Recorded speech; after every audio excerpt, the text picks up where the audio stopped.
Over the last 30 years, there have been thousands of reported sightings of unidentified flying objects over the British Isles. My first thoughts were, wow, what was that? You think I'm bloody daft, but this is a UFO. In the summer of 2008, reports of flying saucers and other crafts were capturing the headlines again. Over the years, numerous eyewitnesses, including military personnel, police officers and experienced airline pilots, have testified to seeing strange lights in the sky and other mysterious phenomena. 12 o'clock, very bright yellow object. It was nothing like an airplane that I'd ever seen before. It's the brightest light I've ever seen in my life. We could offer no explanation. Many of these UFO sightings remain unexplained to this day. But what or who were they? Could they really be evidence of extraterrestrial life? I thought, what's that? I couldn't believe my eyes. Tonight, we hear firsthand from those who witnessed them and examine the truth behind some of Britain's most celebrated UFO sightings.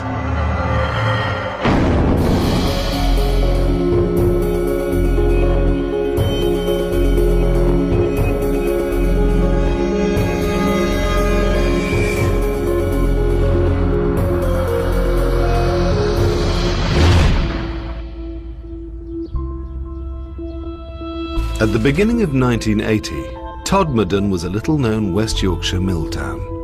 But before the year's end, the town would be associated with one of the strangest stories in British UFO history. For something you've only read about or seen on television, and suddenly, it's there. If you think of a double-decker bus sideways, that's how big it was. And he wasn't the sort of person that would suddenly say something, you know, that hadn't happened. So I believed him. I felt quite safe in the police car. Now if somebody got out of it, I'd be bloody scared. The story of a young Yorkshire police officer's sighting of an unidentified object became headline news. I believe Alan Godfrey is telling the truth. If he's lying, he deserves an Oscar. Almost 30 years later, his experience has become part of UFO folklore. I've been a journalist for 50 years and covered quite a few rather strange stories. But the Alan Godfrey story is undoubtedly the most astonishing thing I ever covered. In 1980, Alan Godfrey had been a police officer in the Todmorden area for 6 years. On the night of the 28th of November, he claims to have witnessed something extraordinary. We got radio messages from our control room that people were reporting seeing a small herd of cows roaming around a local council estate. And as I'm going up Burnley Road, I could see in the distance, about 500-600 yards up the road, something that had skidded. I thought it was a staff bus that had skidded across the road for some reason. Whatever it was, I decided to go and investigate. So I'm driving towards this object, and I got within about 20 yards, and there it was. An object, nuts and bolts, hovering above the road surface. It was shaped in a diamond shape, and the bottom flange was rotating. The top half appeared to be stationary. I didn't know what to do. I mean, what would you do? Well, if it were you, you'd probably ring the police up. But in my case, I'm already there, so I thought I'd radio our control room. Alpha Foxtrot 203 to control. Now with two radios, we've got a VHF, which is the car radio, and UHF, which is the personal radio. I tried both, and none of them had worked. Come in, control. It was eerily silent. That really does stick in my mind, that was really eerily silent. And for some reason, I don't know why, I picked my clipboard up and started to draw it. I made a quick sketch. So it's there. Rather than my head, it's there, it's black and white. Although he'd made a sketch, Alan Godfrey's story would ultimately centre around what happened next. Now with black and white. And I'm at the other side of it, driving. Quick glance at mirror, it's not there. I got out of the car. The road surface was whirlpool dry, like a spinning object would make, you know, with all these leaves and branches and what have you. You could see an area of road surface that wasn't like the other. The others were wet, this was dry. Unsure of what had happened to him, PC Godfrey drove straight back to the police station in Todmorden. When Alan came into the police station, he was very agitated. I says to him, you'll never guess what I've just seen, you know. You won't believe what I've just seen. At first, you know, you think it's totally outrageous, you know, but I've no reason to doubt him. I mean, I've known him for a long time, and we know each other really well, and I've no reason to doubt what he said. But the night still had one more surprise left.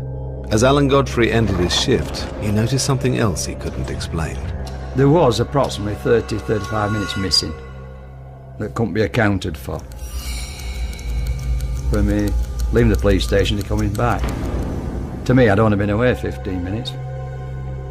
Over I hadn't, I'd been away approximately 45-50 minutes. What Alan Godfrey claimed to have experienced was strange enough, but he wasn't alone in witnessing unusual phenomena that night.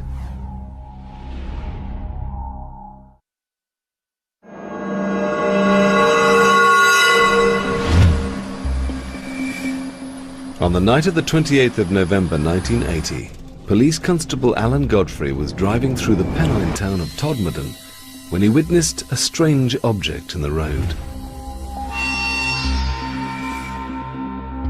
It was something you've only read about or seen on television. And suddenly, it's there, in front of you.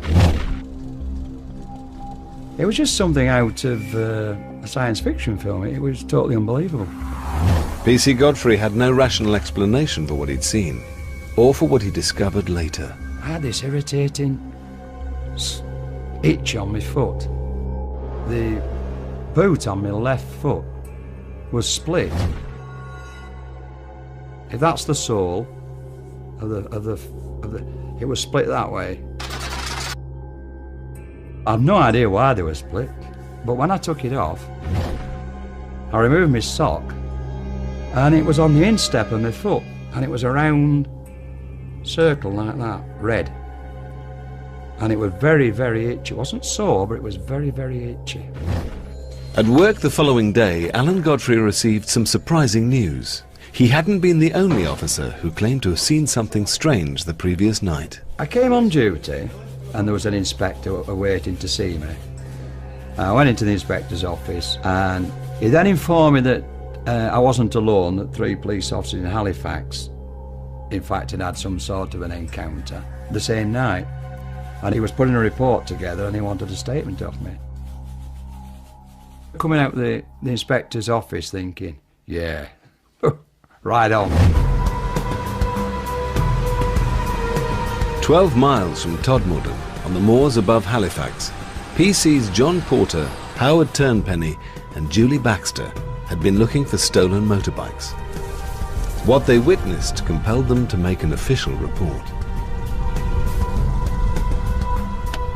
We parked up, got out, walked down over the fields towards the quarries, and we nearly reached the quarries. And then something, nothing verbally, but something told us to turn. And we turned and just stood. And in the sky was a very cold, and I would describe it as a cold steel blue light. Not flashing, but pulsating. And the hairs on my arms and my neck just stood up. I cannot tell you, in all honesty, how big this thing was, because there was no definite shape to it other than a pulsating steel blue ball. But wherever it went, it was very, very fast. As fast as I'm moving my hand now. A second, a second, a second, a second, And that's how fast it moved, with no noise. Whiskey Delta 40 to Halifax Control. Tried to speak to Halifax on the radio. Nothing. Absolutely dead. I wasn't frightened, I was intrigued as to what this was. But for WPC Julie Baxter, the experience proved unsettling. Julie was scared. There's no doubt about it. She made her feelings very plain. Scared. Howard was like me. He wanted to know what it was.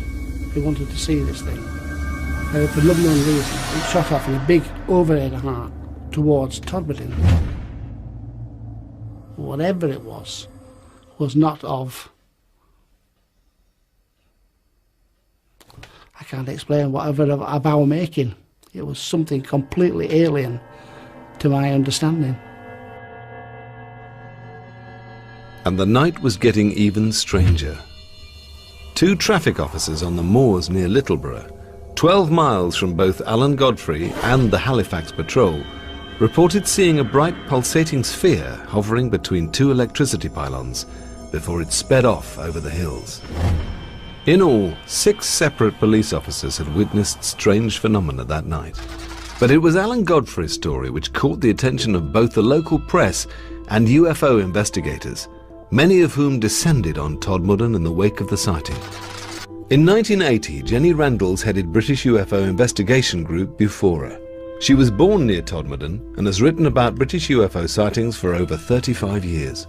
The Alan Godfrey experience, when it happened, came at the culmination of a whole series of events during the preceding 3 or 4 months that had been occurring in and around that area. They'd been getting stranger and stranger. The Pennines are the backbone of the United Kingdom. The area stretches from the Scottish borders to the Derbyshire Peaks, a distance of 250 miles.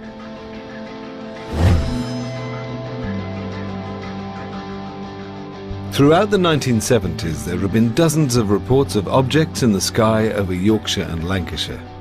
So numerous were the sightings, the area earned itself the name UFO Alley. John Sheard was a Yorkshire-based journalist reporting for both the local and national press. This was a time when the whole nation was obsessed with UFO stories. We had reports almost every day up here, particularly in the Pennines, but also throughout the country and in fact throughout the world. The late 1970s and early 80s were the heyday of UFO mania. The release of films like Star Wars and Close Encounters coincided with the doubling of reports of UFO sightings in Britain. For the time being, news of Alan Godfrey's close encounter had stayed within Todmorden, but it hadn't escaped the attentions of a group of UFO investigators led by Jenny Randalls. When I first met Alan, he struck me immediately as being a very typical, no-nonsense Yorkshire bobby. He would not have reported something like this unless he was absolutely sure in his own mind that it was real. Although there was little physical evidence to support his claims, Alan Godfrey did have a damaged boot. There was a split across the bottom of his boot. There's no question at all that that happened because we were able to immediately photograph it and it was real. There was also the sketch made at the time of the sighting. You just have to try and make a value judgment when you put all the evidence together, what you believe about the credibility of the witness, what the sincerity of the witness's story is, how it holds together again and again over the years. But for Andy Roberts, who has researched hundreds of British UFO sightings, the origin of what PC Godfrey witnessed is relatively straightforward. My personal belief is that he went into some form of altered state of consciousness, whether you call it a trance or something like that. Something triggered that. In his narratives, when he's described what he saw, he always says when he was driving up to it, he thought it was a bus. Now, it's possible that was the point when he slipped into this altered state of consciousness. When he got near it, he was seeing it as a UFO. Interestingly, he describes it as having 2 rows of windows, quite like a bus, actually. And it was on a main road near a bus stop.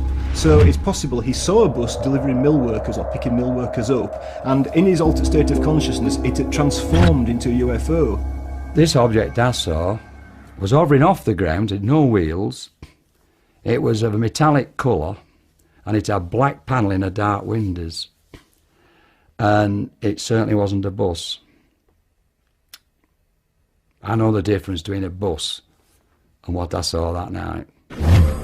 And what of the strange lights witnessed by police officers John Porter, Julie Baxter and Howard Turnpenny just minutes before Alan Godfrey's encounter? Could they have a perfectly rational, scientific explanation? Dr. Ian Griffin worked for NASA on the Hubble telescope project for a decade before returning to the UK to carry out research into the movement of asteroids. He now watches the night skies from his home observatory in Todmorden. My view is that nearly every UFO that has ever been seen has some kind of explanation, and it's probably because people don't really understand what they're looking at that they just call it a UFO. The planet Venus is often mistaken for a UFO. This is because it's very bright and it's very close to the sun in the sky.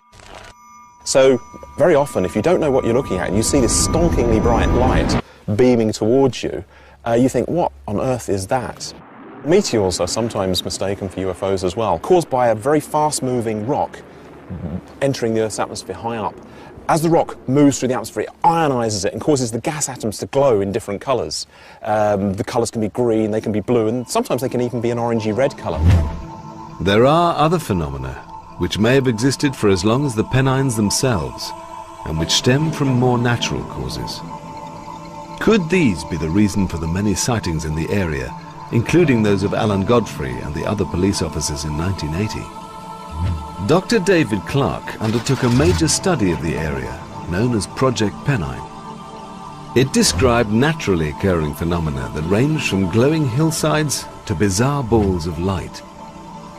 It's known that lights have been seen and reported by people following major earthquakes and earth tremors around the world. So we were interested in checking out whether similar correlations could be made with the lights that had been seen on a regular basis in the Pennines of northern England.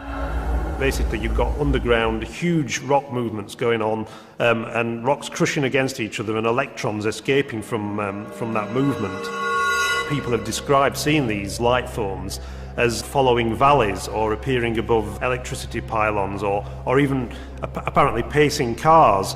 But what may be happening here is that these lights are actually following fault lines or magnetic variations in the local area, and that those movements are interpreted by people who see them as being intelligent, as if it's a piloted craft of some description. Cheshire, filmed on June the 29th, 2008.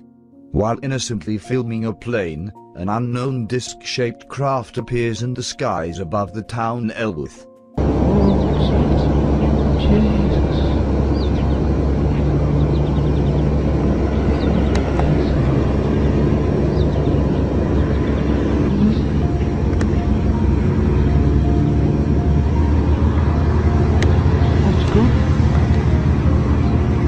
Although multiple witnesses report the sighting to the authorities, no record can be found. Southern England, June 1976. During the filming of the first ever commercial flight of a British Airways Concorde, a small spherical object appears in shot. The craft curiously investigates the Concorde, then disappears into the sky at an incredible speed. Here we look at the original footage.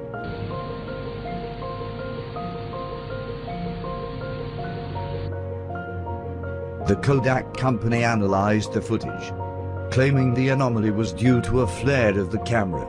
Yet, no video analysis or evidence to disprove this footage has ever been disclosed to the public. Birmingham, April the 10th, 2010. An unidentified object is seen and captured on film by a passing motorist. Shortly after, what looked to be military-owned jets arrive in the scene.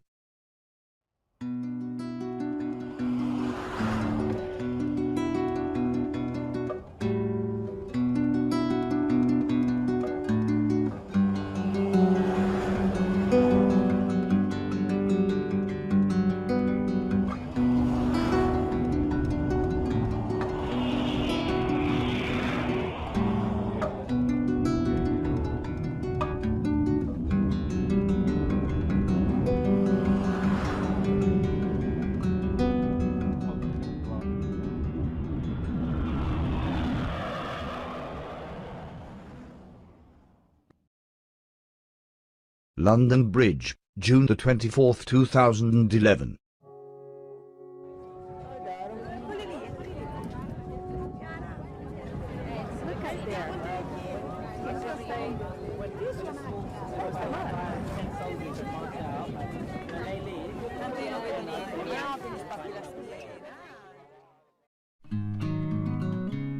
Unwittingly captured by a tourist visiting the famous London Bridge. This footage shows what appears to be orb-like craft shooting across the sky at impossible speeds. 10 minutes later the same day, around 4.2 miles away from the London Bridge, we again witness the orb-like craft. This time near the BBC station. The next footage date is unknown. By all researchable information found, this film was taken on the 21st of September 2011. Although, these orbs could have been filmed, yet again, on the same day as the previous sightings around London.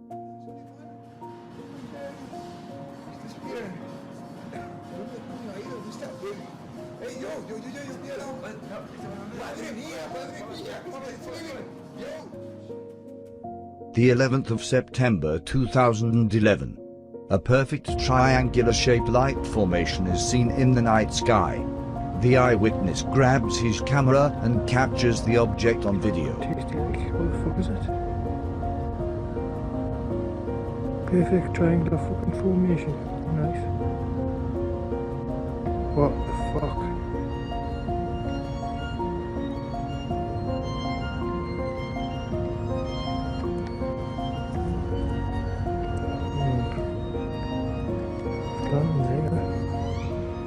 Or not.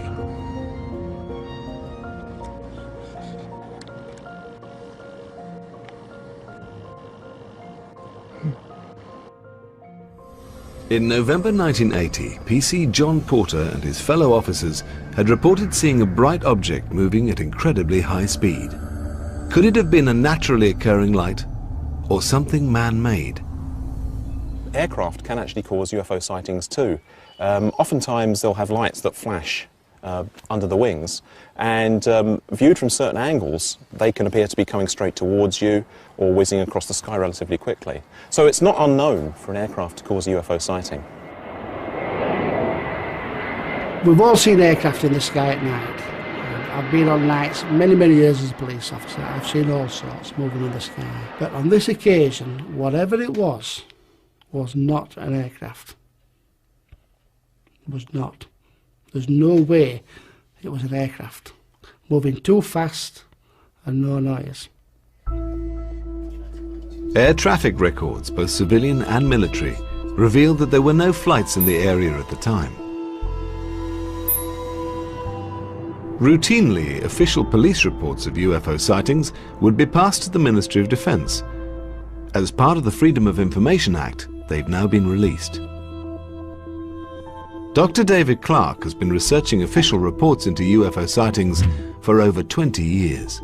When the Ministry of Defence files on UFOs from 1980 were opened, I went to the National Archives and immediately went looking for any mention of the sightings in Todmorden in 1980.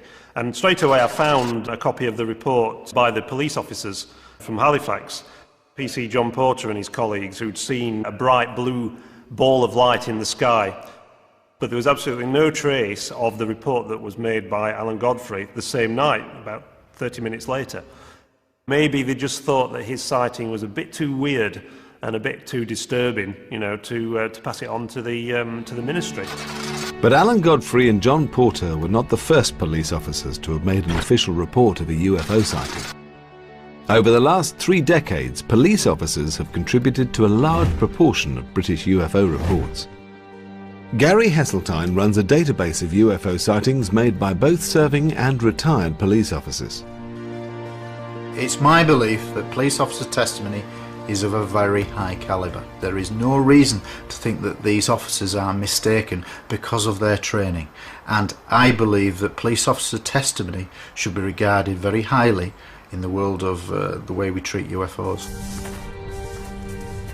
Police officers do see quite a lot of UFOs, and that's because they spend an awful lot of time out at night often by themselves, often in remote areas like up on moors, industrial estates, places where there are not much ground light. You can see things in the sky. So anything that's up there, explicable or inexplicable, will be seen by police officers. Between 1970 and 2000 alone, there were more than 700 UFO sightings made by surfing police officers. Clearly, police officers aren't going to make an official report about something they've seen in the sky in a frivolous way. It's not something that they would do lightly, because it has all kinds of impacts upon their career and whether they're taken seriously or not. 15th of August 1975, 2 uniformed police officers observed a bright lighted UFO heading in the direction of Hayward. The uniformed officers saw a huge UFO. 2 on-duty uniformed police officers, including a Chief Superintendent Hobson, were en route. 2:15 hours, Crofton, Wakefield, West Yorkshire. PC Patrick Tunney was checking on a couple of shops during the early hours of a winter's morning when he suddenly noticed 3 green lights approaching from around a mile distant. Wakefield lies on the very edge of the Pennines, 30 miles from Todmorden. At the time of his sighting in 1976, PC Patrick Tunney was a well-respected police officer with over 20 years' experience. I thought at first it was an helicopter having trouble, and we were looking at it. I thought, there's no noise, no engine noise, nothing. Just these 3 lights drifting towards me at about, say, between 100 and 150 feet high. The next minute, it didn't slow down, it didn't increase, and suddenly it turned to its left, and then it accelerated at a speed I've never seen it go that fast in my life. All it was a streak of light, and that was it, gone. Could what PC Tunney saw have been an aircraft, meteor, or even a naturally occurring ball of light? And could any of these account for what Alan Godfrey claimed to have experienced in November 1980? Whatever the explanation, within a few months, Alan Godfrey's story would take a much more bizarre turn.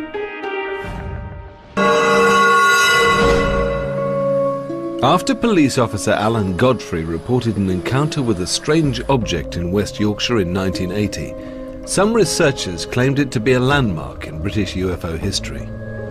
After Alan Godfrey's experience had happened, we were immediately aware that this had cemented the importance of the Pennine area as the hotspot for UFO activity in Britain, and in fact probably the most active location for UFO encounters anywhere in Europe.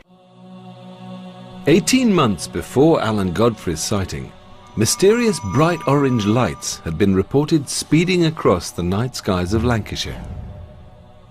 At 2 a.m. on the morning of February the 24th, 1979, Mike Sachs was at home in the village of Stacksteads, getting ready for bed. All of a sudden, the room lit. The light was moving.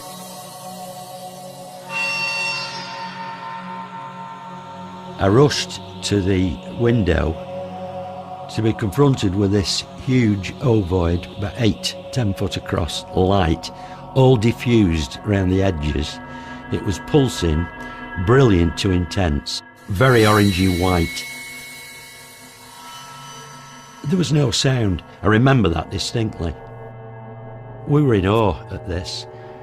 We couldn't believe what we were seeing. It slowly descended out of sight into the quarry. It went through my mind, they do exist. These things do exist. And Mike Sachs wasn't the only witness to the mysterious object. Local farmer Alf Kime, then 19, was out working with another farmhand when he too saw something strange in the sky. We thought it was a shooting star flying down, and this building blocked it, so we shot past the building to see it.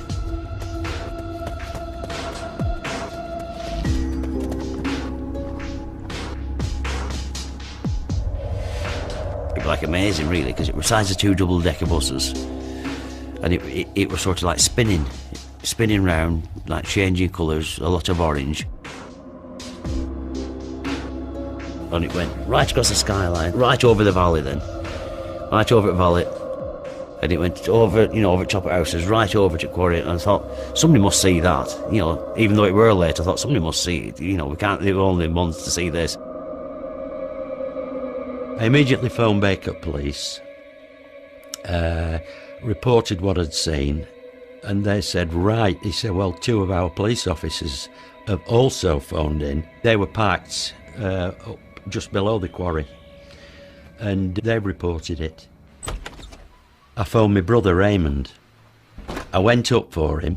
We came back to the quarry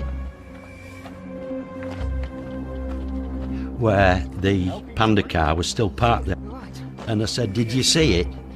And he said, see it? We thought it were coming down on our blooming heads. There you go. So we decided then to go up to the quarry. Now the police officers went up with us.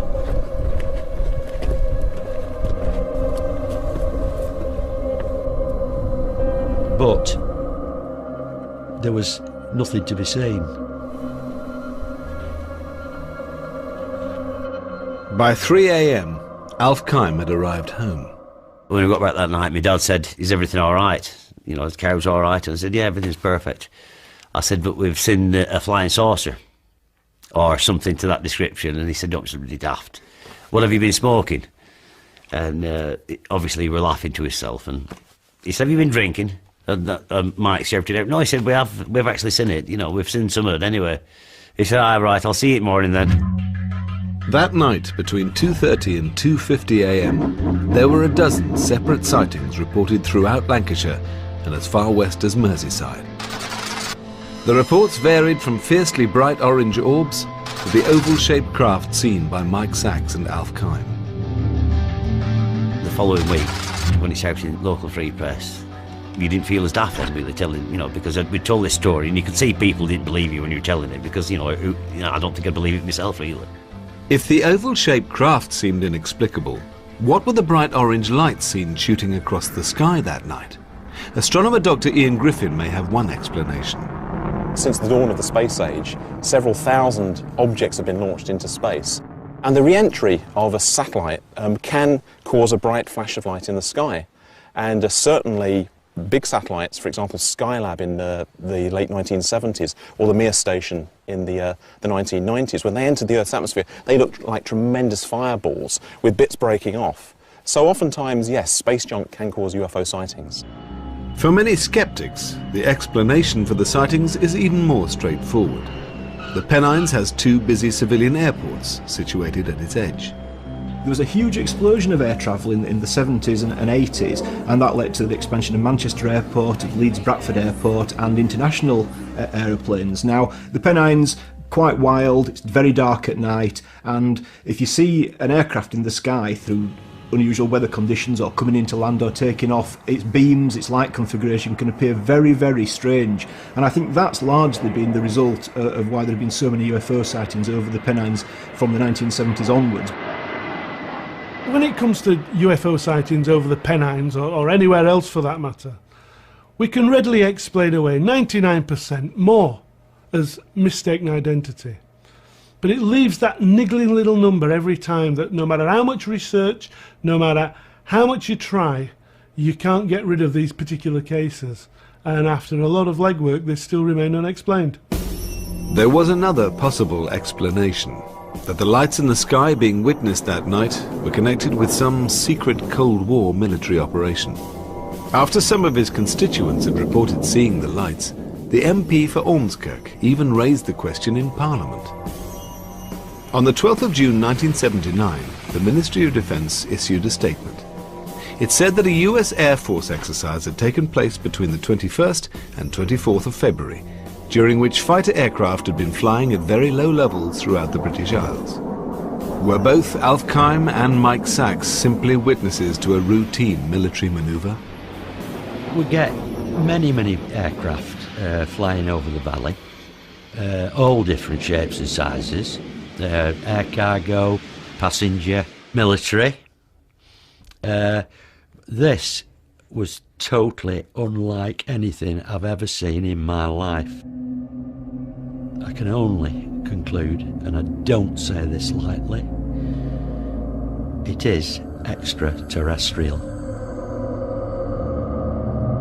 We can never rule out military technology, but I think in this case it looks as if something genuinely unidentified was present in the Pennines that night. Whatever the source of the strange lights seen over Lancashire, PC Alan Godfrey's experience continued to fascinate the UFO community.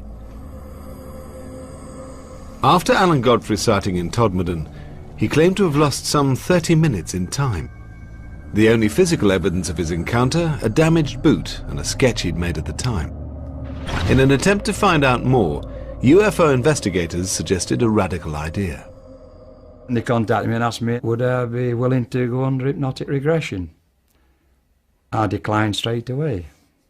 I wasn't sure, you know. I thought, what is hypnotic regression? The only hypnosis I'd ever seen was on television, on a stage, you know, where they make fun of you. Eventually, Alan Godfrey was persuaded to undergo hypnosis, which was conducted by two psychiatrists, Dr. Jaffe and Professor Blair. They wouldn't tell either of the psychiatrists what the subject matter was. They would only tell them that it was a policeman who they were going to try to regress to a certain time on a certain date to an incident that may or may not have happened. Mike Sachs, whose interest in UFOs had been sparked by his own experiences the previous year, was present at the sessions. The atmosphere in the room was absolutely electric as Alan is relating this series of events. All of a sudden, and under hypnosis, he goes and covers his eyes. Then somehow he's floating and he's taken into this room. I have no recollection whatsoever what went on during that hypnotic regression. Under hypnosis, Alan Godfrey's claims grew more bizarre. Not only had he witnessed a UFO, he'd also come into contact with alien beings. In UFO terminology, he had been abducted. We were actually present at possibly one of the first abduction cases that has happened in the UK. Whatever Alan Godfrey had experienced in November 1980, and whatever had happened to the missing 30 minutes, the latest revelations seem scarcely credible. UFO abductions, very big in America, not so big in Britain. A handful of people allegedly being abducted by UFOs. So when you get a policeman seeing a UFO, later coming out under hypnosis with a story he was abducted, you've got something that's quite solid there, and people have latched onto it as being, you know, a real event. I'm asking myself, did that really happen? No, I couldn't have done. I don't believe it. But why am I saying it? Psychologist Chris French has conducted several studies in the area of so-called paranormal experiences. There are a number of different factors which seem to play a role in people reporting that they've had an alien abduction experience. Very often there is some initial triggering event, like, say, an episode of sleep paralysis or missing time, that leads people to believe they may have been abducted by aliens. What's probably happening is that they are getting confused between things that are happening in here and things that are happening in external reality. And basically, as a result, they're having sometimes hallucinatory experiences, sometimes false memories, but that's leading them to believe that they've had these alien encounters. But it wasn't just Alan Godfrey's supposed abduction that intrigued ufologists. The investigators also discovered a connection to another unsolved local mystery, one they believed could have extraterrestrial origins. 6 months before his UFO sighting, Alan Godfrey and colleague Malcolm Agley had received a call about a body found at a local coal yard. We received a radio message that found a body at Todmorden railway station, so I attended with PC Alan Godfrey. Also, instinctively tells you there's something not right. You know, you come across dead bodies all the time, it sounds like, but you do. And it was lying on his back, just staring up into the sky. There's no disturbance of the call, you know, to say how he got there. I just can't explain it at all. And it was being treated as a crime scene. I think everybody at that stage thought it was a crime. That's how obvious it was. Why would a man climb a stack of coal lie down on his back on top and die. The body was that of a Polish emigre named Zygmunt Adamski, a former miner who'd moved to the UK after the Second World War and had settled in Wakefield, 20 miles from where he was found. To me, I don't think he'd died there. I think he'd been put there. It looked to me as if he had anyway. The evidence was inconclusive. You'd expect if somebody had been lying on the belly or climbed up the coal, it'd be covered in coal dust. It'd been raining, it'd stick to him like glue. There was no visual coal on him, on the front of him, anywhere. Either on his face or anything. And he had these black marks that transpired to be burn marks round the back of the head. And there was one at the nape of the neck here, like an open wound, like a blistering wound, and it had had an ointment applied to it. We just thought it was strange, you know, that he had these injuries and this sort of green ointment, which looked nothing I've seen before at all, you know. It just seemed strange and a bit unnatural, really. Zygmunt Adamski had gone missing after a shopping trip. There was no suggestion that he'd planned to disappear, and he was known as a loving family man with no obvious enemies. The autopsy confirmed that Adamski had died of a heart attack.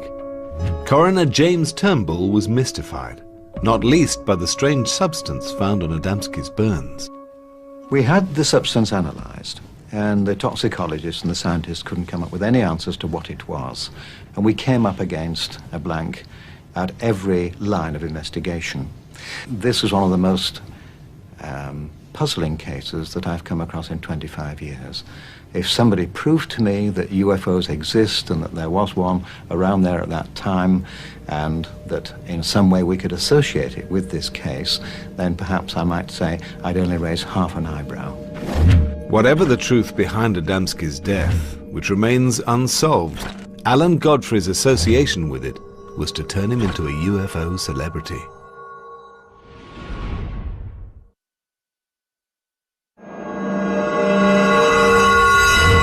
In November 1980, PC Alan Godfrey had witnessed a mysterious object whilst on patrol in Todmorden.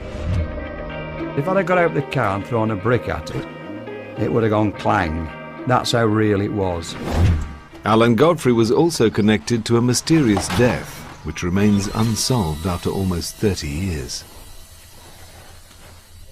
Zygmunt Adamski had gone missing in June 1980. His body had been found 5 days later, lying on top of a coal heap in Todmorden. At the inquest, Coroner James Turnbull was mystified, recording an open verdict and even suggesting a link with UFOs. I did nearly 27 years in the police, and it's the one thing that I've never really got to the bottom of, and it is bizarre, and it's always been there at the back of my mind. There's just no explanation for it at all. Nobody has ever been charged in relation to the death of Zygmunt Adamski, and the strange ointment which covered his burns has never been identified. To this day, we don't know whether or not there actually is any connection with the Adamski death. The case is still unsolved. They've never found out how his body got onto the top of that coal heap. Some UFO researchers looked at all the pieces of the puzzle. You know, the fact that he was put on a coal tip, and how did he get there? It's mysterious. And they just jumped to the most massive of conclusions that, you know, the only explanation must be that he's been abducted by aliens and something's gone wrong. The Adamski story was picked up by Sunday Mirror journalist John Sheard. Although more used to covering Northern Ireland and the trial of the Yorkshire Ripper, he recognised the opportunity for an exclusive. I sat down and tried to write it as straight as I could. I didn't want it to sound over-sensational, because it was already a very sensational story. What I didn't know was that when it hit the streets that Sunday, as the front page lead, was the incredible reaction that would happen. I'm talking about literally thousands of letters, hundreds of phone calls. I began to realise that this was a story that, even though I was still a bit iffy about it, had gripped millions of people throughout the world. John Sheard soon discovered PC Alan Godfrey's involvement with the Adamski case, and the later claims made under hypnosis that he'd been the subject of an alien abduction. I've been a journalist for 50 years and covered quite a few rather strange stories. But the Alan Godfrey story is undoubtedly the most astonishing thing I ever covered. What made Alan's story so special from my point of view was the fact that A, he was a serving policeman, and one expects them to be fairly straightforward in recording facts. And of course it came on the heels of the Adamski story and a very strange inquest. Individually, they were good pieces, but when you add the two together and a possible connection, you've got dynamite. At the time, Alan Godfrey's story captured the public imagination. Whatever the truth behind it, it's become one of Britain's classic UFO cases. I've got no doubt that Alan's UFO experience was to him real. Whether it was objectively real is a different kettle of fish altogether. We can all have experiences which we believe are real to us, and they can happen some form of lucid dreaming, for instance, hallucinatory states, fugue states, trance states. They're all real to the person, but that's a subjective reality, not an objective reality. On the moors above Halifax, former police officer John Porter is meeting Alan Godfrey. Both reported seeing something unexplained on the night of the 28th of November 1980. Are you? I'm all right, you're getting grey. Hey, you still got yours, haven't you? Yeah, I know, but it's stuck on. Yeah. It was only when I found out about you lads Yeah. that it made me feel a lot more comfortable. Yeah. You know, because... I can understand that. Do you know what I'm on about? Three of us can't be wrong. Three of you can't be wrong. Three of us cannot be wrong. Three of us saw what we saw. Exactly. Now, I was on my own. Yeah. And I've been told I would hallucinate. I've been, whatever. I've had all this. And another one, I was told I'd fallen asleep at the wheel. Absolutely. And I'm driving, mate. You know what I mean? I'm driving. I know. I mean, I'd only left the police station 5 minutes earlier, you know. Alan has never changed his story. He's a very down-to-earth gentleman, and he had more to lose than to gain by relating such an incident. And that's why Alan's story goes down as a classic close encounter from the UK. The Pennines continue to be fertile ground for strange phenomena. The numbers of reported UFO sightings are nowhere near those of the late 1970s and 80s, but they do still happen.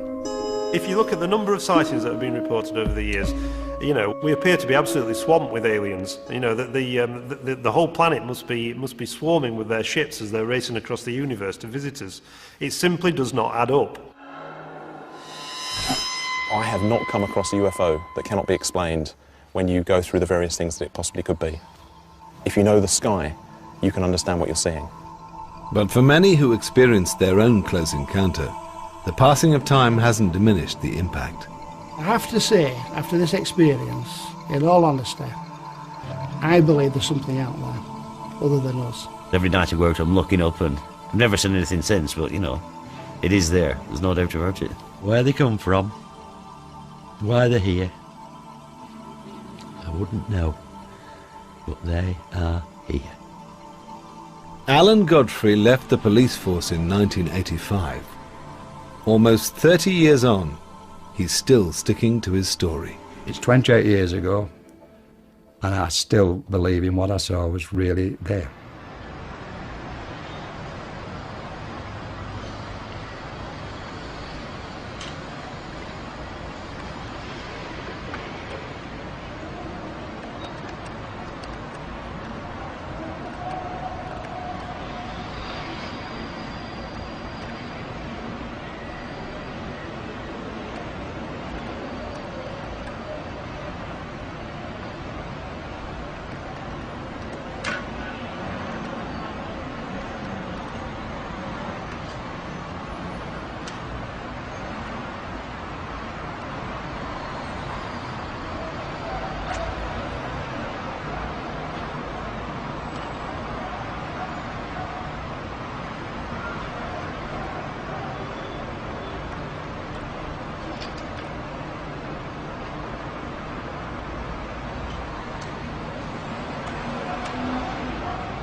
Liverpool, March 2, 2015.